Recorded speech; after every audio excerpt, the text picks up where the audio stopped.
Majalengka merupakan salah satu daerah di Jawa Barat. Daerah ini punya sejarah yang panjang, mulai dari zaman kerajaan Hindu-Buddha hingga masa penjajahan Belanda dan Jepang. Majalengka dijuluki juga sebagai kota angin.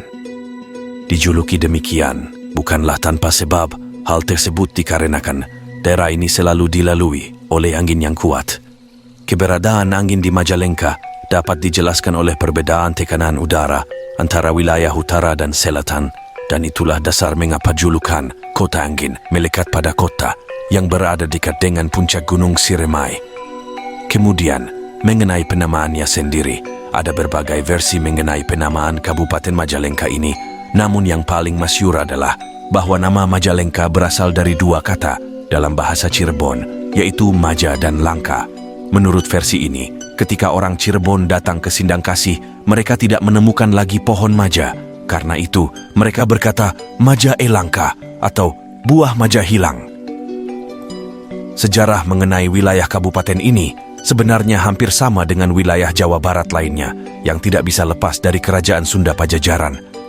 Pada zaman kerajaan Hindu-Buddha sampai dengan abad ke-15, di wilayah Kabupaten Majalengka ini dikuasai oleh kerajaan yang berbeda dan terbagi menjadi 3 kerajaan, yaitu Kerajaan Talaga Manggung yang dipimpin oleh Sunan Korenda atau lebih dikenal dengan sebutan Sunan Parung, yang kedua Kerajaan Raja Galuh dipimpin oleh Prabu Cakraningrat, dan yang ketiga Kerajaan Sindangkasih dipimpin oleh seorang putri bernama Nyi Rambut Kasih. Terdapat banyak cerita rakyat tentang ketiga kerajaan tersebut yang sampai dengan saat ini masih hidup di kalangan masyarakat Majalengka. Pertama, ada Kerajaan Hindu di Talaga. Kerajaan ini berdiri pada abad ke-13 Masehi. Raja yang berkuasa masih keturunan Ratu Galuh yang bertahta di Ciamis. Daerah kekuasaannya meliputi Talaga, Cikijing, Bantarujeg, Lemah Sugih, Maja, dan sebagian selatan Majalengka. Pemerintahannya dipimpin oleh Batara Gunung Picung. Ia memimpin negeri dengan sangat baik. Agama yang dipeluk rakyat kerajaan ini adalah agama Hindu. Pada masa pemerintahannya, pembangunan prasarana jalan perekonomian telah dibuat sepanjang lebih 25 km, tepatnya Talaga hingga Salawangi di daerah Cakrabuana. Peninggalan yang masih ada dari kerajaan ini antara lain benda perunggu, gong, harnas atau baju besi. Setelah Batara Gunung wafat, ia meninggalkan 2 orang putra, yakni Bagawan Garasiang dan Sunan Talaga Manggung. Selanjutnya takhta untuk sementara dipangku oleh Begawan Garasiang, namun dia sangat mementingkan kehidupan kepercayaan, sehingga akhirnya tak lama kemudian takhta diserahkan kepada adiknya Sunan Talaga Manggung. Sunan Talaga Manggung merupakan raja yang terkenal sampai sekarang karena sikap dia yang adil dan bijaksana, serta perhatian dia terhadap agama Hindu, pertanian, pengairan, kerajinan, serta kesenian rakyat. Hubungan baik terjalin dengan kerajaan-kerajaan tetangga maupun kerajaan yang jauh, seperti misalnya dengan Kerajaan Majapahit, Kerajaan Pajajaran, maupun Kerajaan Sriwijaya. Namun setelah Islam mulai tersebar ke seluruh wilayah Jawa Barat, khususnya Cirebon, yang merupakan pusat Islam di Jawa Barat, daerah ini pun akhirnya terpengaruhi oleh kepercayaan Islam hingga banyak penduduknya yang memeluk agama Islam. Sekaligus menandai kerajaan ini berada di bawah kekuasaan Kesultanan Cirebon. Selanjutnya mengenai keberadaan Kerajaan Sindangkasih. Kerajaan ini ada pada pertengahan abad ke-15. Kerajaan Sindangkasih disebutkan dalam berbagai naskah babad di tanah Sunda. Namun dalam babad tersebut, kebanyakan menyebut Sindangkasih sebagai kemandalaan, dan rupanya Mandala Sindangkasih tidak tercatat berubah menjadi kerajaan, kecuali dalam naskah babad yang menyebutkan Kerajaan Sindangkasih yang dipimpin oleh seorang ratu bernama Nyi Rambut Kasih. Menurut banyak sejarawan juga, Kerajaan Nyi Sindangkasih ini merupakan mitos yang pada kenyataannya menjadi sebuah kisah yang selalu ada pada masyarakat Majalengka. Mengenai Sindangkasih ini baru tertulis jelas dalam sejarah ketika Sindangkasih dipimpin oleh Dipati Ukur. Dalam masa pemerintahan Dipati Ukur, Sindangkasih disebut sebagai Umbul Sindangkasih. Istilah umbul setara dengan kabupaten sekarang. Catatan dari Kerajaan Sumedang Larang bahwa Sindangkasih merupakan bagian dari wilayah kerajaannya. Dipati Ukur sendiri adalah seorang bangsawan penguasa Tatar Ukur pada abad ke-17.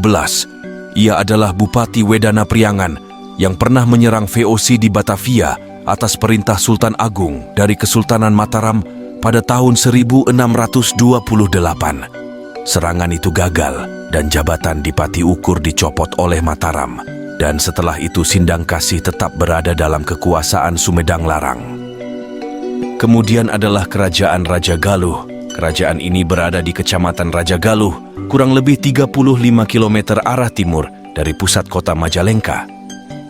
Desa Raja Galuh adalah sebuah kerajaan di bawah wilayah kekuasaan Kerajaan Pajajaran yang dipimpin oleh Prabu Siliwangi.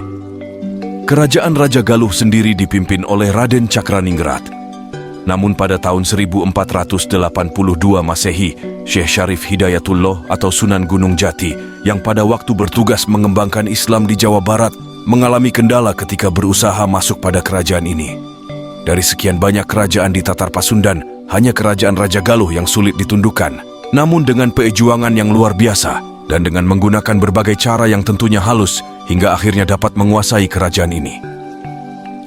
Hal ini dibantu oleh prajurit Cirebon yang terus-menerus berupaya menyerbu kota Raja Galuh. Pada saat itu, Raden Cakraningrat memberikan perlawanan sehingga pasukan Cirebon membalas dengan serangan.